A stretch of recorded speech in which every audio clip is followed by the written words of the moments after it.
Assalamualaikum warahmatullahi wabarakatuh. Waalaikumsalam warahmatullahi wabarakatuh. Alhamdulillah, wassalatu wassalamu ala sayyidina Rasulillah, sayyidina wa maulana Muhammad ibn Abdullah wa ala alihi wa sahbihi wa mawala. La hawla wa la quwwata illa billah, amma ba'd. Bapak-bapak, ibu-ibu, saudara-saudara kaum muslimin rahimakumullah. Sudah menjadi keyakinan dalam kehidupan kita bahwa segala yang ada permulaannya tentu akan ada penghabisannya. Setiap yang punya awal mesti akan punya akhir. Tidak ada keabadian dalam kehidupan dunia ini. Semuanya datang dan pergi silih berganti, berubah oleh pergeseran masa dan pertukaran waktu. Demikianlah kalau kita mau merenungi kehidupan dari alam di sekitar kita. Sejak dari kehidupan tumbuh-tumbuhan, binatang, sampai kepada kehidupan kita, makhluk bernama manusia. Lihatlah kita manusia misalnya. Dimulai sejak kita terlahir ke alam ini, keluar dari alam rahim ibu, menjadi bayi yang merah tidak berdaya, untuk kemudian berangsur meningkat menjadi anak-anak.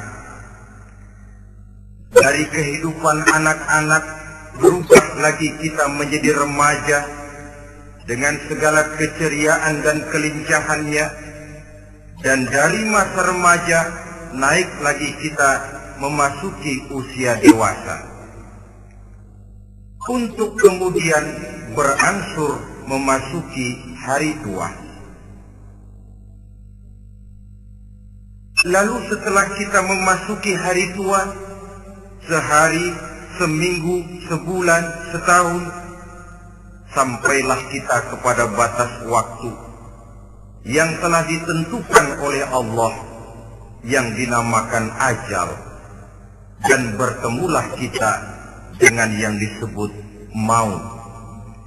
Ini merupakan kepastian dalam kehidupan. Kalau saja kita mau merenung perubahan-perubahan yang terjadi pada diri kita, seharusnya membuat kita insaf dan sadar. Dikala remaja kita begitu lincah, punya rambut yang hitam ikal berderai, punya lesung di bibir, punya senyum yang indah menawan setiap orang yang melihat, punya kulit yang kencang dan bersih. Manakala kita memasuki hari tua, perubahan frontal pun terjadi. Kulit mulai jadi keriput, rambut yang tadinya hitam ikal berderai mulai memutih, nikmat berkurang, gigi yang tadinya utuh dan sanggup mengunyah apa saja, satu demi satu permisi meninggalkan kita. Sangat boleh jadi, dikala remaja kita senyum semua orang terpikat. Dikala hari tua dengan kulit yang keriput dan gigi yang tidak ada lagi, manakala kita senyum, mungkin orang bakal lari dari sekitar kita. Kemana keindahan yang tadinya begitu menawan? Kemana senyum lesung pipit yang tadinya menarik perhatian orang? Pergi meninggalkan kita, berubah oleh pergeseran masa dan pertukaran waktu. Nah, bila maut datang menjemput kita, selesailah kehidupan sampai di situ? Ternyata belum.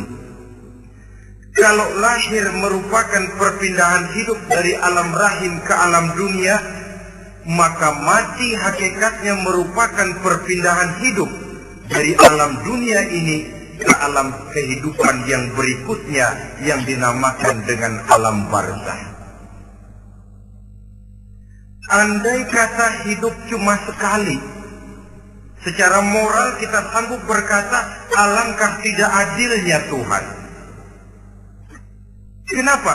Dalam kehidupan ini kan aneka ragam terjadi. Ada orang yang zalim, ada orang yang dizalimi. Ada orang yang membunuh, ada orang yang terbunuh. Ada orang yang kaya, ada orang yang miskin. Ada orang yang jujur, ada orang yang menghalalkan segala cara.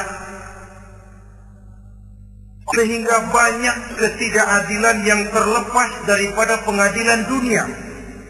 Lalu orang pun bilang, di dunia ini katanya banyak pengadilan tapi sulit keadilan.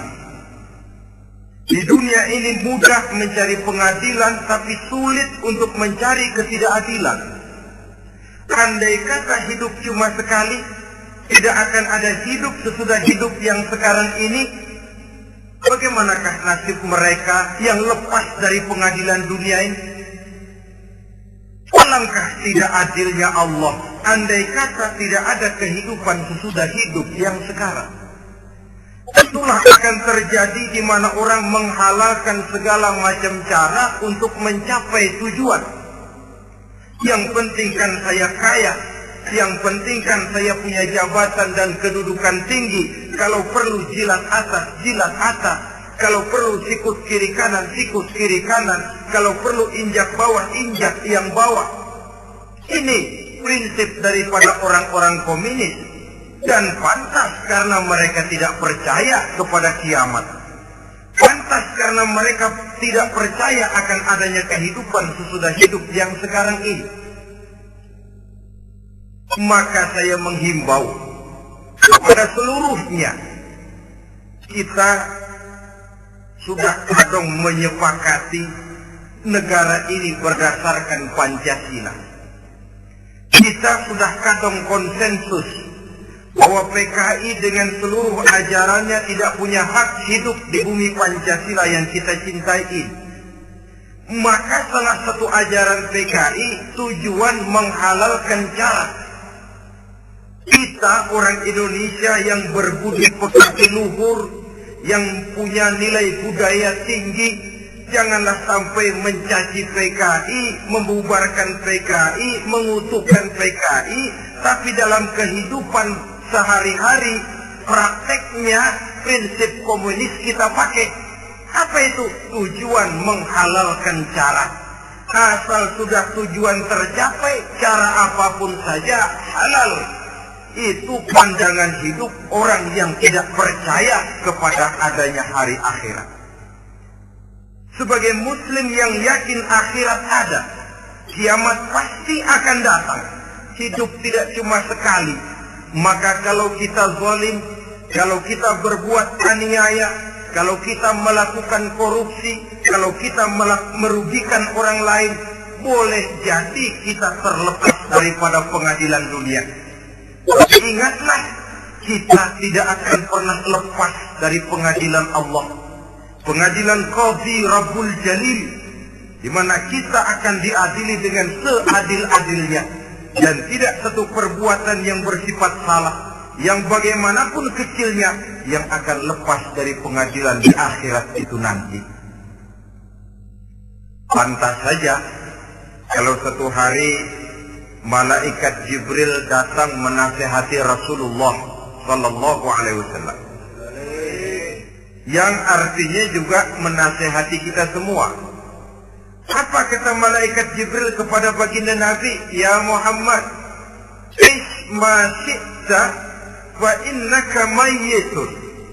Hai Muhammad, hiduplah semau kamu, tapi jangan lupa kamu pasti akan mati.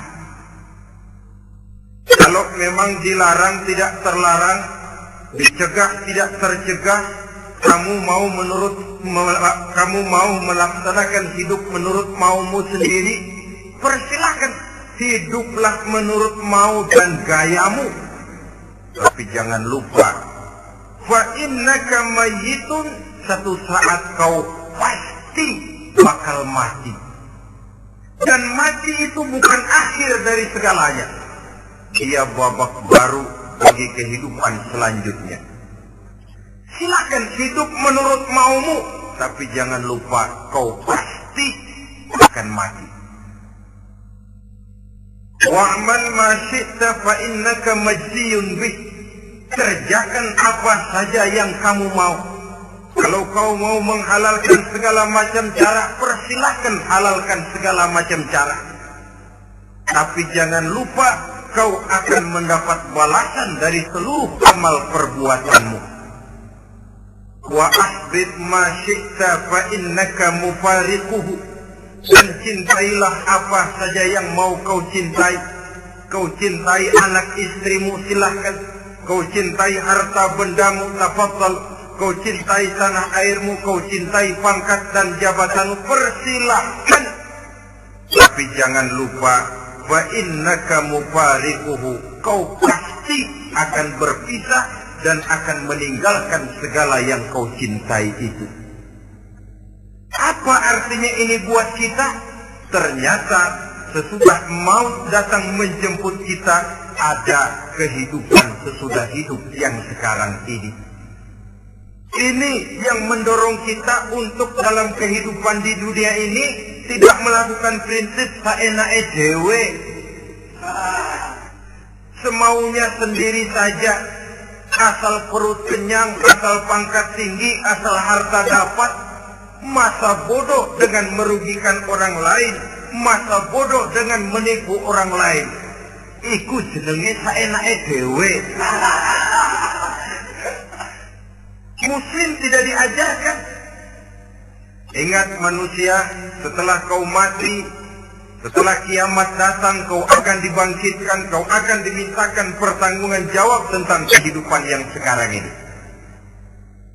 Saudara hadirin, oleh sebab itu kalau kita bicara soal kiamat, soal akhirat, ini memang masalah yang gaib, yang sepenuhnya tidak bisa dicernakan dengan kemampuan penalaran intelektual. Dasar di dalam membicarakan ini tidak lain adalah iman kita kepada Allah Subhanahu wa Ta'ala. Bukan cuma zaman sekarang, dari zamannya Nabi. Orang itu kalau sudah bicara kiamat, bicara akhirat, ada yang ragu-ragu, ada yang menolak sama sekali. Bukan dari zaman sekarang, dari zaman dulu. Pernah kok satu saat Rasulullah itu dakwah menceritakan, saudara-saudara, akan terjadi kiamat di mana Allah akan membangkitkan manusia dari kuburnya untuk memintakan pertanggungan jawab. Ini dalam dakwahnya Nabi pidato macam itu. Apa reaksi orang? Yang beriman ya mantap, tapi yang tidak beriman, bajingan-bajingan Quraisy ini, mereka bertepuk tangan, mengejek, mencaci. Malahan ini yang luar biasa, ada dua orang kafir namanya Ubay bin Ka'ab dan Al-As bin Wa'il. Mendengar pidato macam ini, mereka buru-buru pulang ke rumah. Ngapain? Ngambil pacul. Lalu berangkat nyari kuburan tua. Dia gali itu kuburan. Tulang-tulangnya diangkut, dibawa ke depan Nabi. Ya Muhammad, tulang-tulang yang udah hancur begini, siapa yang bisa ngidupin lagi? Yang macam-macam aja kamu Muhammad. Nggak rasional, nggak masuk akal. Allah menjawab. Apa kata Allah? وَضَرَبَ لَنَا مَثَلًا وَنَسِيَ خَلْقَهُ قَالَ مَنْ يُحْيِي الْعِظَامَ وَهِيَ رَمِيمٌ قُلْ يُحْيِيهَا الَّذِي أَنْشَأَهَا أَوَّلَ مَرَّةٍ وَهُوَ بِكُلِّ خَلْقٍ عَلِيمٌ. Mereka memberikan perumpamaan kepada kami, kata Allah. Mereka melupakan asal kejadiannya. Mereka bertanya, siapa yang sanggup menghidupkan tulang belulang yang sudah hancur kayak begini? Qul yuhyiha alladhi ansaha awwala marrah. Katakan kepada mereka Muhammad, yang akan menghidupkannya adalah Dia yang telah menciptakannya pertama kali dulu. Kalau Dia sanggup menciptakan, Dia tentu lebih sanggup lagi untuk mengembalikan reproduksi ciptaan itu sebagaimana semula. Yang paling kasihan yang ragu-ragu, akhirat itu ada apa enggak sih? Kiamat itu ada apa enggak sih? Lantaran ragu-ragu, terombang-ambing dia antara harapan dan putus asa, antara kenyataan dan idealisme. Ada yang buta sama sekali 100% terhadap keadaan-keadaan sesudah mati. Perhatian mereka hanya tercurah kepada kehidupan sebelum mati. Yang mereka perhatikan siang dan malam tidak lebih daripada urusan perut. Pergi pagi, pulang sore, peras keringat, banting tulang. Cuma soal makan, soal minum, soal pakaian, soal kendaraan, soal rumah tangga, soal anak, soal istri. Yang mereka pentingkan hanya soal-soal politik misalnya, ekonomi, pembangunan dan industri. Untuk soal-soal kayak begitu, bias betul. Habis seluruh waktu untuk memikirkan, meningkatkan kebudayaan, politik, sosial, ekonomi. Kadang-kadang kurang tidur, kurang istirahat, berkeliaran ke sana kemari ke tempat yang jauh-jauh. Sampai-sampai kadang-kadang terkena stres, penyakit darah tinggi, ginjal, lever, untuk memikirkan hal-hal yang semata-mata karena dunia saja. Lantas boleh jadi mereka mendapatkan kekayaan yang berlimpah ruah, mendapatkan kedudukan yang tinggi, nama yang semerbak, dikenal orang di barat dan di timur, di utara dan di selatan. Tetapi alangkah kecewanya mereka jikalau datang ajal menjemput nyawa, mati mereka, meninggalkan harta yang banyak, nama yang masyhur. Mereka disebut dengan jasa-jasanya. Radio memberitakan, TV menyiarkan, koran-koran memuat. Bahkan nama mereka kadang-kadang dikenang 2-3 tahun setelah wafatnya. Tetapi dalam pada itu, roh mereka merintih, mengeluh, menderita, karena dilemparkan oleh Allah ke tempat-tempat yang kotor. Penyesalan yang sudah tidak akan ada gunanya lagi. Saudara-saudara kaum muslimin rahimakumullah, oleh karena itu kehidupan akhirat bukanlah dongeng dan takhayul, bukan khurafat dan khayalan. Kehidupan akhirat, hari kiamat adalah kebenaran dan kepastian. Dalam surah Al-Hajj ayat ke-7, Allah Subhanahu wa taala menyatakan, wa anna as-sa'ata atiyatun la raiba fiha wa anna Allah yab'atsu man fil qubur. Dan bahwasanya kiamat itu sesungguhnya adalah sesuatu yang pasti dan tidak ada keraguan-raguan lagi di dalamnya. Dan bahwasanya Allah sungguh-sungguh akan membangkitkan manusia dari kuburnya masing-masing.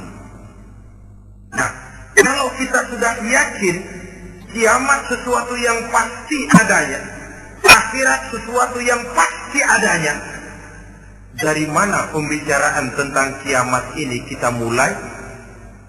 Tentu dari diri kita. Marilah kita mencoba melihat proses perjalanan hidup ini sampai kita memasuki kiamat. Hadirin, tidak ada makhluk secantik manusia. Tidak percaya, pernah ke Ragunan? Saudara masuk ke kebun binatang. Segala macam makhluk ada di situ. Ratusan macam jenis binatang. Bandingkan dengan saudara, kira-kira cakep mana?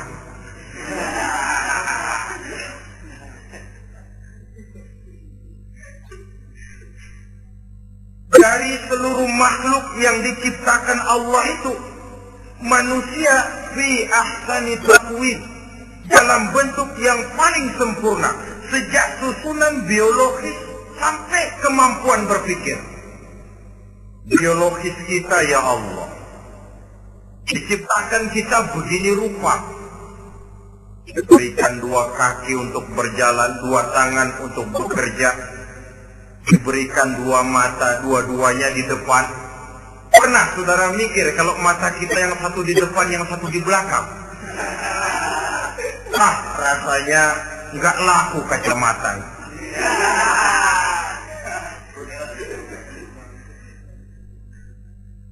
Diberikan hidung dengan 2 lubang. Tahu betul Allah ke bawah lagi lubangnya.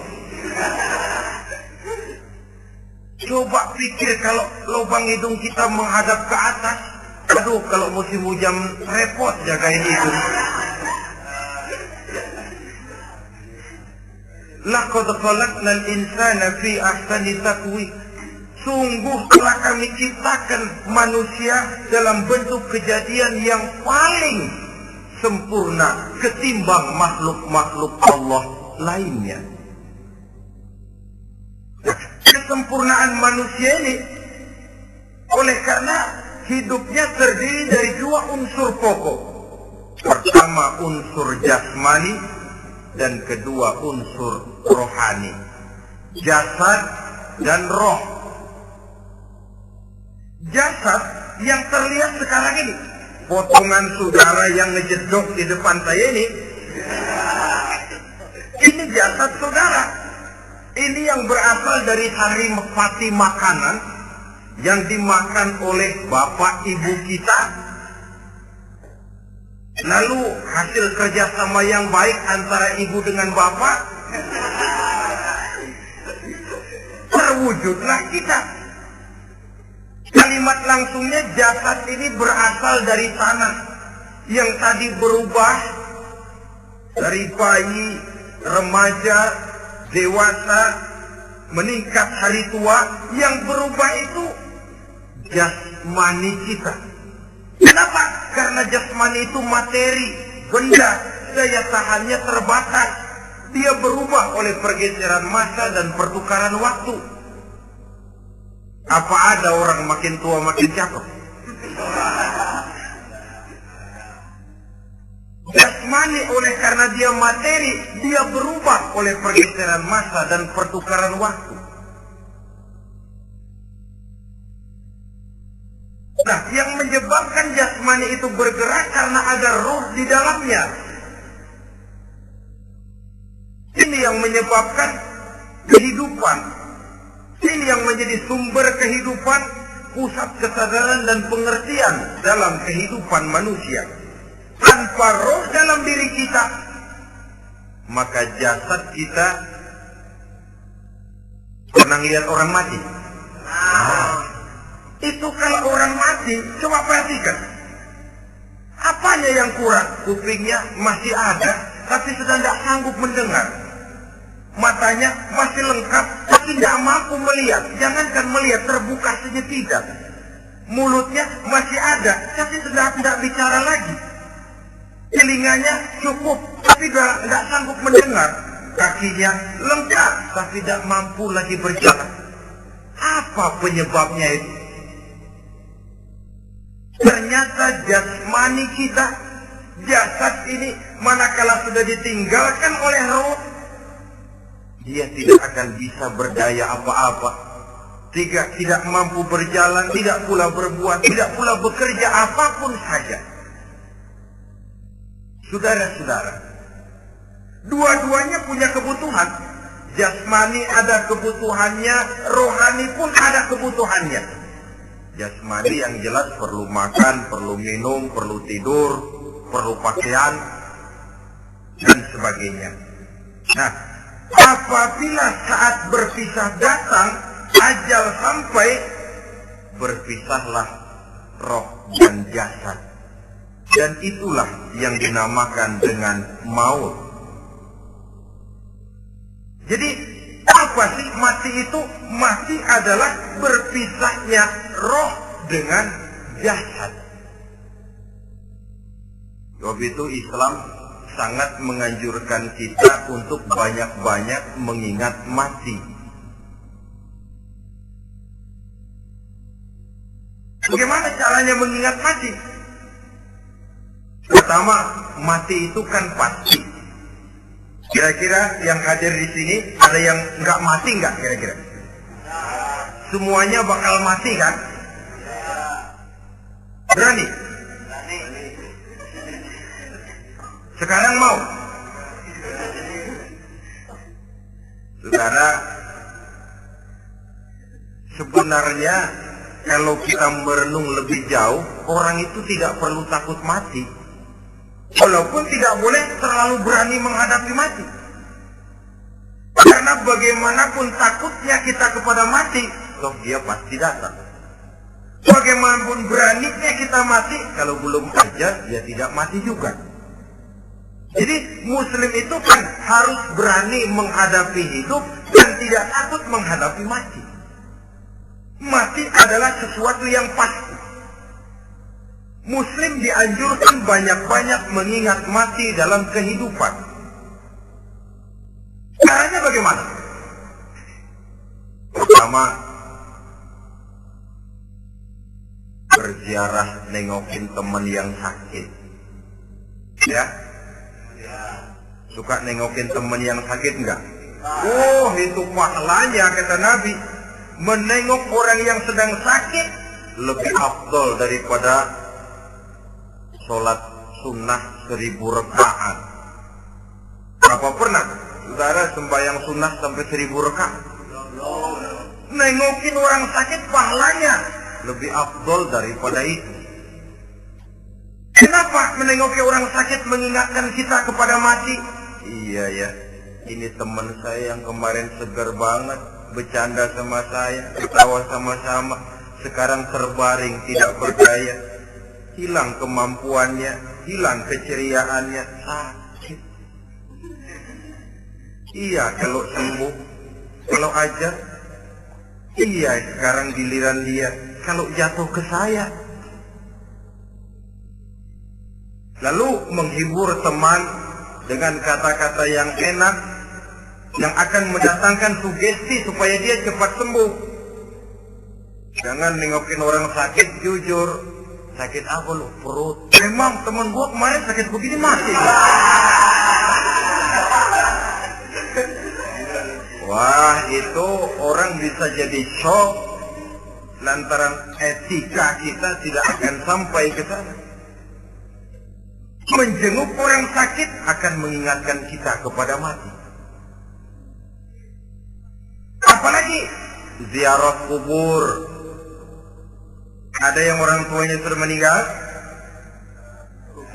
Nah, kalau ada, ya tidak bisa tiap hari, sekurang-kurangnya seminggu sekali, Jumat pagi misalnya, ziarah kita ke kubur.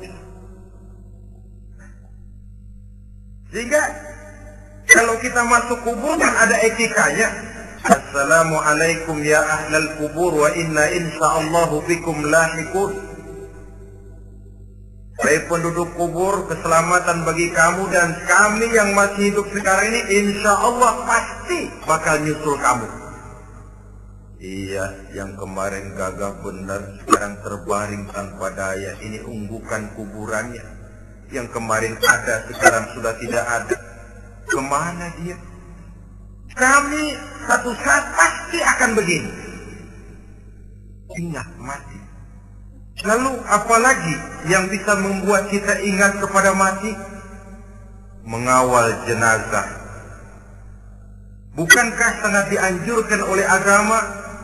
Bahkan kalau bisa sejak mengurusnya, memandikannya, mengkafankannya, menyolatkannya untuk kemudian mengantarnya ke kubur.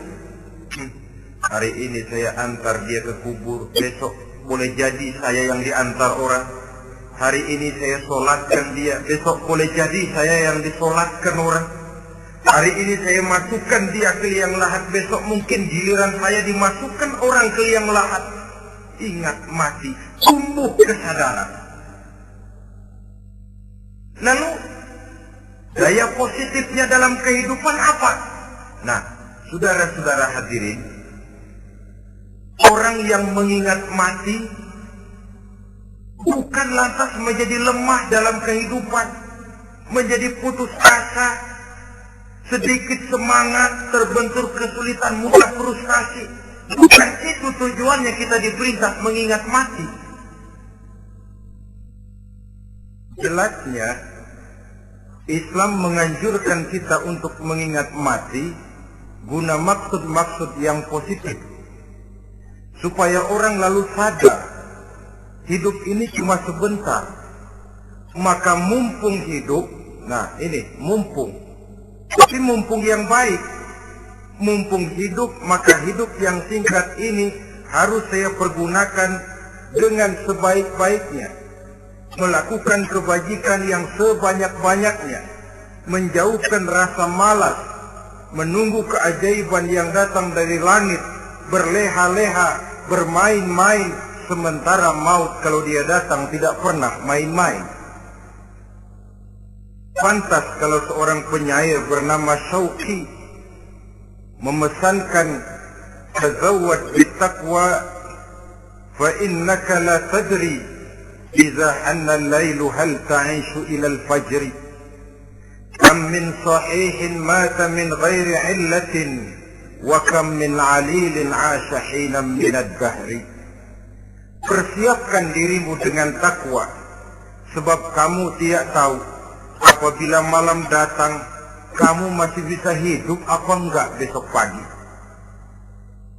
Apa ada jaminan saudara yang kumpul di depan saya malam ini besok masih bisa hidup?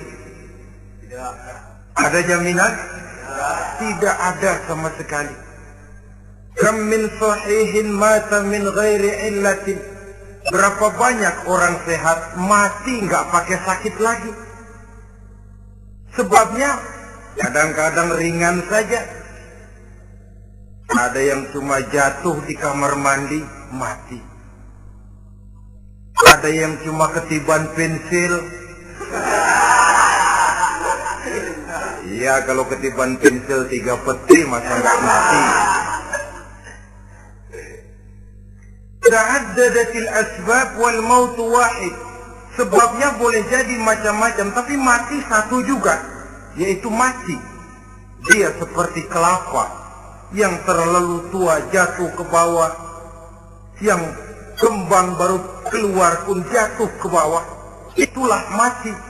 Dia datang menjemput yang bayi, dia datang mengambil yang anak-anak, dia datang juga kepada yang remaja, kepada yang dewasa, kepada yang tua sekalipun.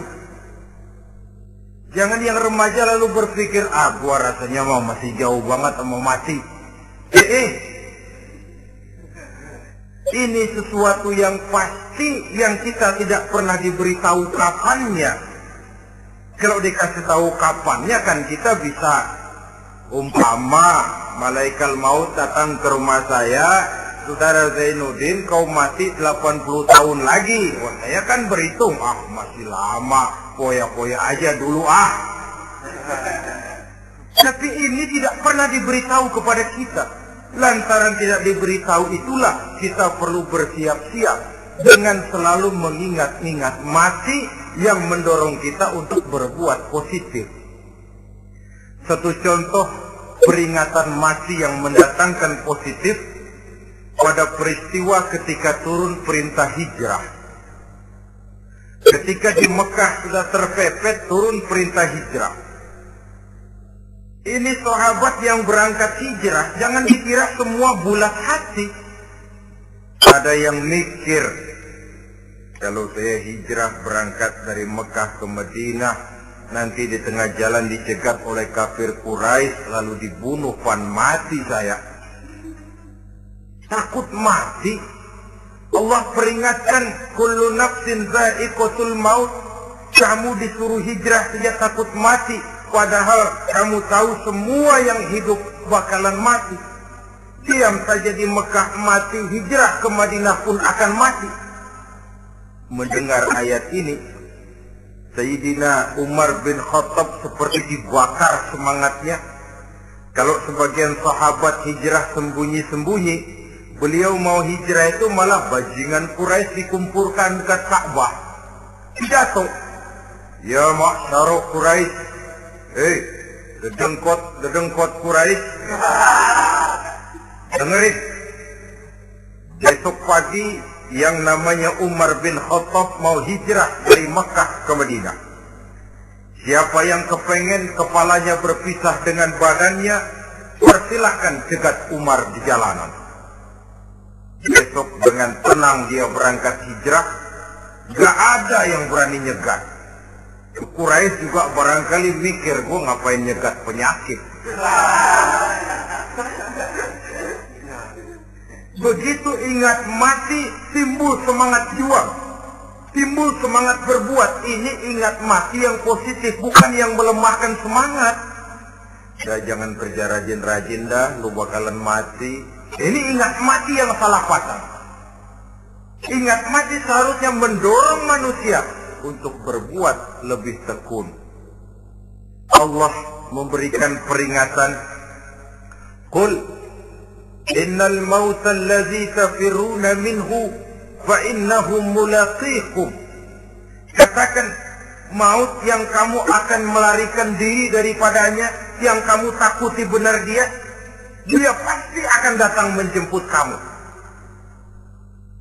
Saudara-saudara hadirin yang saya hormati, datangnya memang tidak kita harapkan yang namanya maut. Tapi sekali dia datang, tidak ada pintu tempat kita lari.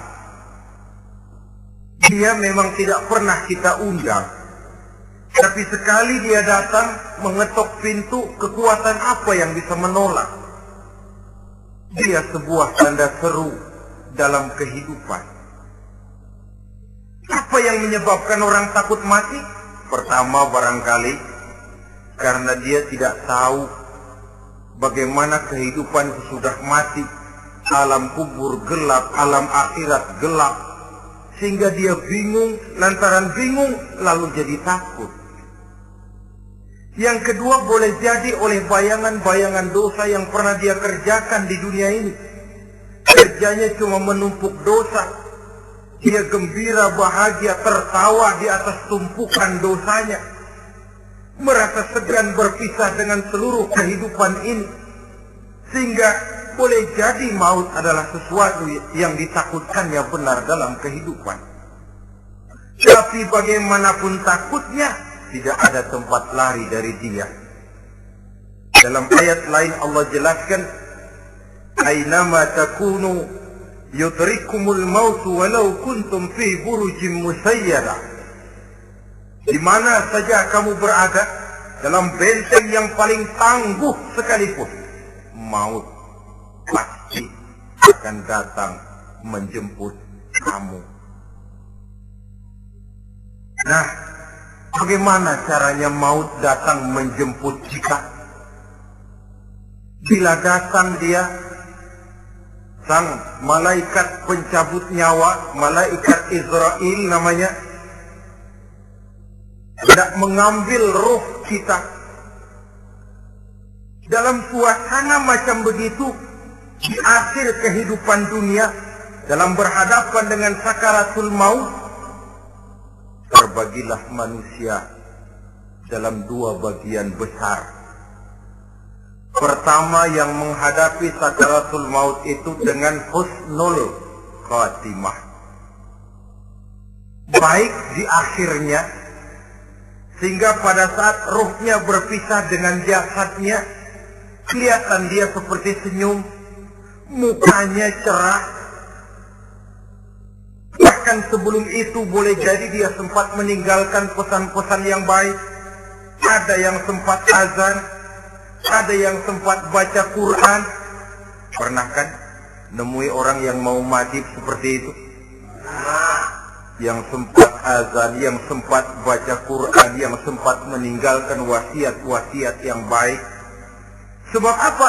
Malaikat maut datang menjemput mereka juga dengan baik-baik. Dicabut ruhnya perlahan-lahan, tapi sungguh pun perlahan-lahan. Pedihnya, sakitnya tetap tiada tara. Rasulullah Sallallahu Alaihi Wasallam, dikala beliau hendak berhadapan dengan sakaratul maut, diceritakan mencelupkan tangannya ke dalam gelas berisi air, lalu mengusapkannya ke muka beliau seraya berdoa, "Ya Allah, mudahkan saya dalam menghadapi sekarat ini." Beliau juga yang mengatakan bahwa sakitnya sakaratul maut sama dengan 300 kali bacokan pedang.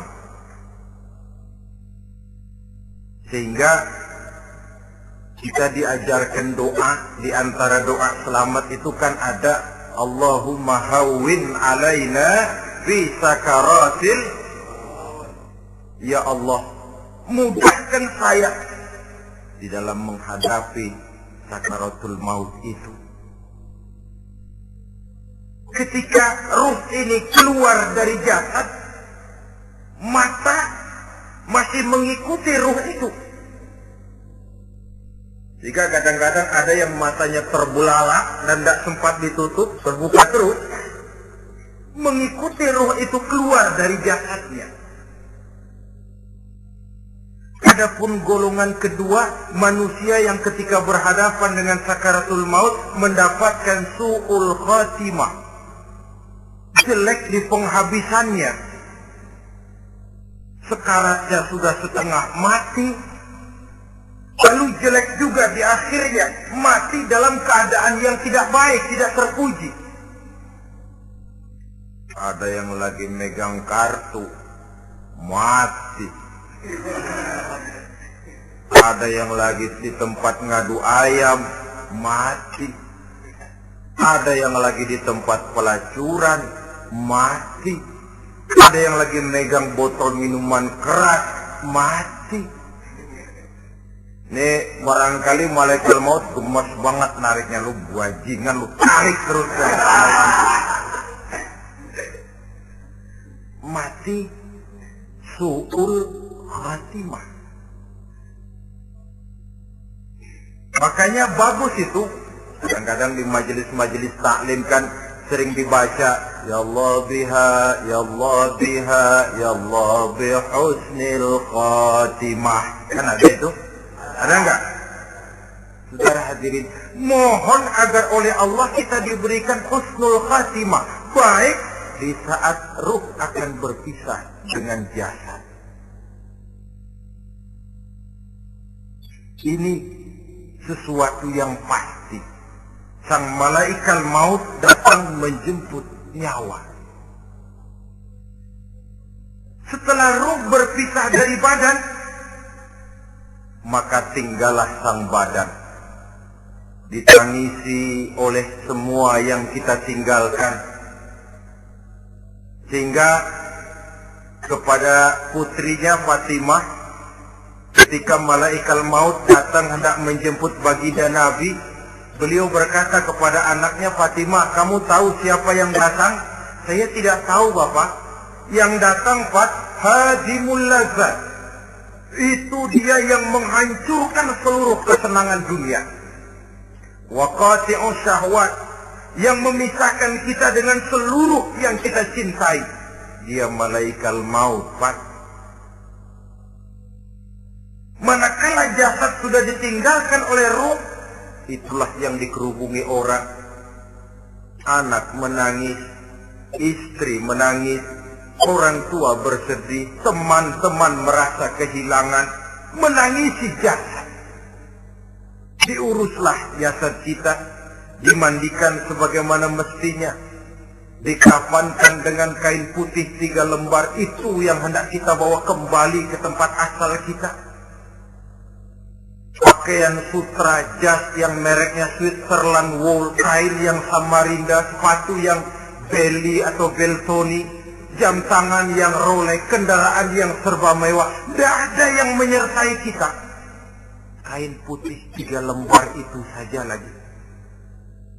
Demi setelah dikafankan, dibujurkan kita menghadap ke arah kiblat, orang banyak pun datang menyolatkan kita dengan 4 takbir, diiringi dengan doa. Lalu upacara pelepasan, berangkat kita meninggalkan anak, istri, suami, kampung halaman, tanah air, bahkan alam dunia ini.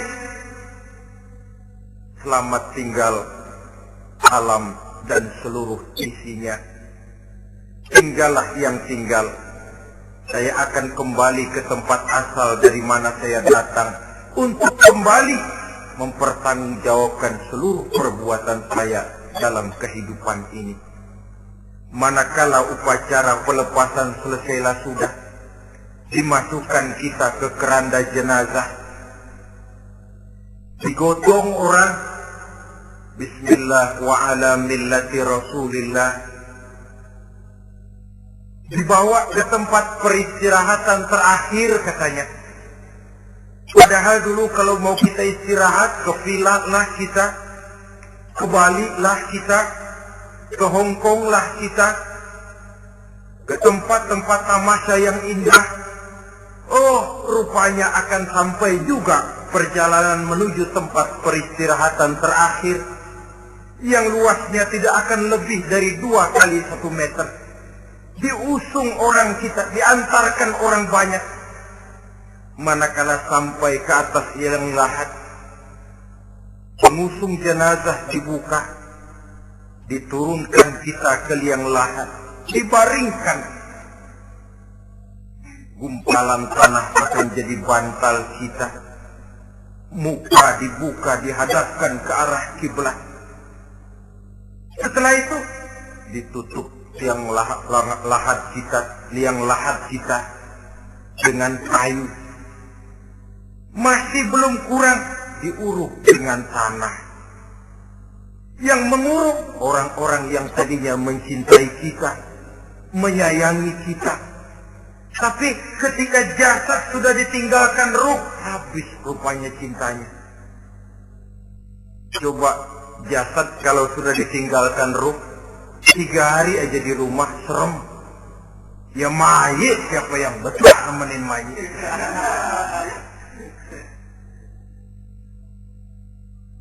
Lalu bila upacara pemakaman selesai, maka berusahalah semuanya. Para pengantar akan kembali ke rumahnya masing-masing. Maka masuk kita ke alam kehidupan, yaitu yang disebut alam barzakh atau alam kubur. Apa selesai hidup sampai di situ? Tidak. Hanya beberapa langkah setelah yang mengantar kita pulang, diriwayatkan dalam hadis Bukhari dan Muslim, bila seseorang sudah diletakkan di kuburnya, lalu yang mengantar kembali pulang, maka roh si mayit akan dapat mendengar bunyi terompah orang yang pulang itu. Bunyi terompahnya terdengar. Datang 2 malaikat menanyakan dia dengan pertanyaan-pertanyaan yang kalau bisa dijawab dengan betul. Dua malaikat yang bernama Munkar Nakir akan bilang, jawabanmu betul, tenanglah kau di sini, naumatal arus, tidurlah kau di sini seperti tidurnya pengantin. Orang yang baik-baik di alam kuburnya akan mendapat nikmat kubur. Sehingga masa penantian yang lama, jangan lupa, kita masuk ke kubur itu kan menunggu sampai datangnya hari kiamat. Jadi kalau kiamat umpama masih 1000 tahun lagi, ya 1000 tahun kita menunggu. Orang yang baik-baik, penantian di alam kubur, kata malaikat, naumatal arus, tidurlah kamu seperti tidurnya pengantin. Gimana sih tidurnya pengantin? Nggak berasa. Iya, kata anak sekarang, endah aja. Begitu mendusin pagi, kata lakinya, malam sebentar bener ya Neng. Sebentar betul katanya malam. Ya tentu saja tidak terasa. Kenapa? Dia tidak pernah memikirkan waktu. Terbawa oleh kenikmatan dan kelezatan yang dirasakannya dalam kehidupan. Tapi orang kafir, orang yang dosanya bertumpuk, tidak sanggup menjawab pertanyaan dua orang malaikat, maka dia akan mendapat azab di alam kuburnya terus menerus siang dan malam sampai datangnya hari kiamat. Ibarat maling ayam ketangkep, belum masuk pengadilan udah dikebukin duluan. Kan begitu kan? Ada maling ayam nggak di sini? Nah, itu yang nyaut tadi pengalaman itu. Di sidang belum divonis, belum digebukin babak belur. Saudara hadirin, maka alam kubur bisa merupakan raudhatun min riyadil jannah. Taman di antara taman-taman surga pun juga bisa merupakan hufratun min hufarin niran, menjadi liang daripada neraka. Ada lagi riwayat yang dari Imam Muslim yang diperoleh dari Zaid bin Sabit. Zaid bin Sabit cerita, satu hari kami bersama Rasulullah SAW berada dalam kebun kepunyaan Bani Najjar. Rasulullah sedang duduk di atas keledai.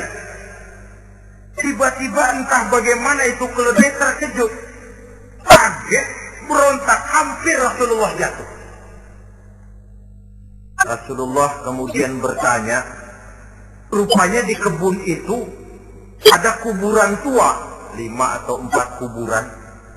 Rasulullah lalu bertanya, saudara-saudara ada yang tahu nggak ini kuburan siapa? Nggak ada ya Rasulullah. Memang kenapa? Ini penghuni kuburnya lagi disiksa oleh Allah. Andai kata boleh saya mohon kepada Allah supaya kamu dengar seperti yang saya dengar, andai kata saja kamu kuat mendengarnya, saya pasti akan berdoa. Tapi sayang, saya yakin kamu pasti tidak akan kuat mendengar mereka mendapat azab di kuburnya. Hadis sahih riwayat Imam Muslim dari Zaid bin Sabit. Kehidupan di alam barzakh. Wah, iya kalau yang matinya dikuburin. Lah kalau yang matinya diceburin ke laut, dibakar, di medan perang hilang nggak ketahuan kemana jenazahnya. Saudara, hilang kek, dikubur kek, di dalam lautan direndam kek, itu kan cuma logika kita. Menurut Allah tidak ada perbedaan orang mati dikubur di dasar lautan atau dibakar sampai jadi abu, atau gugur di medan perang tidak ketemu jenazahnya, entah mereka tetap masuk ke alam barzakh namanya. Jasad boleh hancur, tapi roh sebagai sumber kehidupan, pusat kesadaran dan pengertian, dia tetap ada, mengalami kebahagiaan dan kegembiraan, atau mengalami kepedihan dan penderitaan, bergantung kepada amalan yang kita lakukan dalam kehidupan di dunia ini. Maka dalam Yasin tadi kan jelas, Qul yuhyiha alladhi ansha'aha awwala marrah. Yang menghidupkan mereka yang dikubur di dasar lautan, mereka yang dibakar sampai jadi abu, yang akan menghidupkan ialah Allah yang menciptakan mereka dulu pertama kalinya. Jadi kalau sudah ada aslinya, ya tentu tidak perlu contoh lagi, akan sangat mudah membuatnya. Orang tua kita, keluarga kita yang sudah berpulang, mereka di alam barzakh sekarang ini bisa mendapat nikmat kubur, bisa mendapat azab kubur. Bergantung amalan mereka dalam kehidupan di dunia ini. Dalam Musnad Imam Ahmad dan Sahih Abi Hatim malah ada tambahan riwayat. Orang yang banyak kebajikannya di dunia, amalannya akan datang menemani dia. Sholatnya dekat kepalanya, puasa sebelah kanan, zakat sebelah kiri. Menghibur dia. Malahan dikatakan berbentuk orang yang cantik menemani dia di alam kuburnya. Aneh dia tanya, man anta lam ara fid dunya ajmal minka. Siapa kamu? Di dunia ini belum pernah saya melihat orang secantik kamu. Dia jawab, ana amaluka sholeh. Saya adalah amalmu yang soleh yang kau kerjakan waktu di dunia. Saya sekarang diperintahkan untuk menemani kamu di sini. Alhamdulillah. Sedangkan amalnya yang jahat akan datang dalam bentuk yang menyeramkan menemani dia di sana. Bayangin deh, di kuburan ditemenin yang serem-serem. Sama juga di dunia. Di dunia, kalau kita di tempat gelap ditemenin orang cakep, enak nggak? Wah, pengalaman. Tapi coba bayangin, sudah tempatnya gelap, yang nemenin jelek nggak ketulungan, gerah kita. Nah, saudara hadirin yang saya hormati, lalu bagaimana tempat arwah-arwah yang sudah kembali menghadap Allah yang disebut mustaqarrul arwah itu? Macam-macam tingkatannya sesuai dengan profesi dan amalannya waktu di dunia. Ada roh-roh itu yang setelah pisah dengan jasad, artinya mati, ditempatkan di tempat yang disebut a'la iliyin, tempat yang tertinggi. Siapa ini? Arwahnya para nabi dan para rasul. Ini fi a'la iliyin, di tempat yang tertinggi. Arwahnya para nabi, arwahnya para rasul. Dan karena kita bukan nabi, bukan rasul, ya jangan mimpi dapat tempat fi a'la iliyin, kecuali kalau Allah menghendaki. Itu hak prerogatif Allah. Tapi kan tidak adil kalau Allah melakukan itu. Ini kelompok roh-roh yang masuk golongan fit. Wah, the first class. Para nabi, para rasul.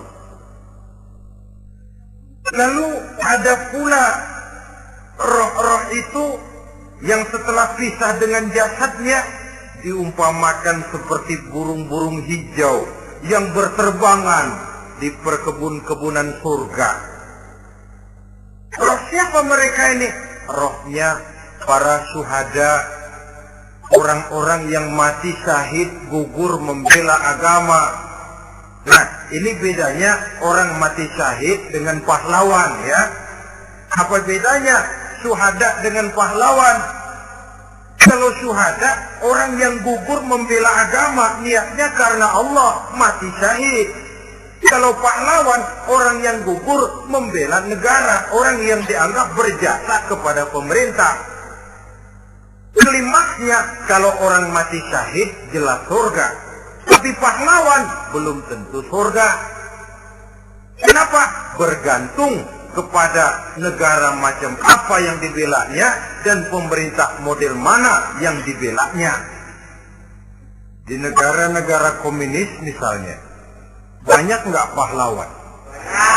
Dengan sekian tanda jasa yang mati di medan perang dan sebagainya. Kira-kira pahlawan komunis masuk surga nggak? Ya, kalau pahlawan komunis masuk surga, kita nggak kebagian kapling di surga barangkali. Inilah bedanya pahlawan dengan orang mati syahid. Kemudian ada pula roh itu yang tertahan di pintu surga. Tertahan di pintu surga. Ini seperti tadi, orang yang mati syahid, tapi masih ada kaitan di dunia. Rasulullah pernah ditanya orang, ya Rasul, kalau saya maju ke medan perang bela agama, mati syahid, apa saya masuk surga? Iya, masuk surga. Kecuali kata Nabi, kalau masih punya utang. Nah, tertahan di pintu surga. Ada pula roh itu yang tertahan di alam kuburnya. Ini umumnya seperti tadi itu. Ada mempunyai dosa, mempunyai kesalahan, sehingga merasakan azab kubur. Ada juga roh itu yang tertahan di permukaan bumi. Mereka yang dalam hidup selalu menumpuk dosa-dosa yang besar, meninggal sebelum keburu untuk bertaubat. Saudara hadirin yang saya hormati, inilah yang kita khawatirkan. Sebab jikalau pada saat roh sudah datang, jikalau saatnya roh datang berpisah dengan jasad, menemukan sakaratul maut, saat itu taubat sudah tidak akan ada gunanya lagi. Masuk ke alam kubur, mendapat azab kubur, sampai datangnya hari kiamat. Berapa lama di alam kubur ini? Menunggulah kita sampai datang saatnya kiamat. Nah, saudara-saudara, apa tanda-tanda hari kiamat? Kapan dia akan datang? Bagaimana hal ihwal manusia pada saat terjadi kiamat? Bagaimana alam ini? Bagaimana perhitungan di padang mahsyar? Insya Allah akan saya ungkapkan pada bagian kedua dari ceramah ini. Insya Allah kita akan lanjutkan pembicaraan ini sampai kepada terminal paling akhir, surga dan neraka. Inilah saja pertemuan kita pada kesempatan kali ini. Terima kasih banyak atas segala perhatian. Mohon maaf atas segala kekurangan. Wabillahi taufiq wal hidayah. Wassalamualaikum warahmatullahi wabarakatuh. Waalaikumsalam warahmatullahi wabarakatuh.